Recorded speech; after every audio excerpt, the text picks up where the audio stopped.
Hi guys, it's Shaun here, and this is video 2 of our Springer transition series.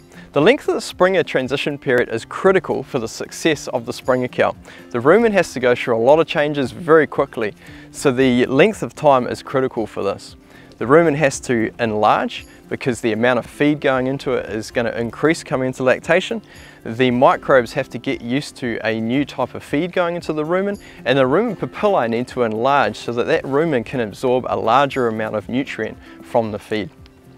So the length of the Springer transition period is absolutely critical to the success of the Springer cow. The number of days required for a successful Springer transition is dependent on the winter diet as well as the overall changes in the rumen. So the more extreme the diet change, the longer the Springer period needs to be.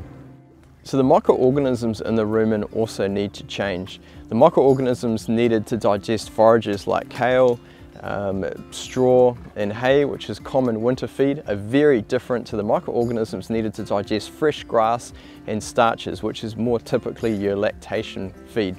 And so you need a good period of time, at minimum 10 days, for that rumen or those rumen microbes to shift and get ready for that change in diet. The more extreme the diet change coming from the winter into the spring, the longer the Springer transition period needs to be. So if you're coming off an ad lib fodder beet diet, for instance, out of the winter, you need at least 3 weeks on a pasture baleage type Springer diet so that rumen is fully transitioned and ready for peak lactation.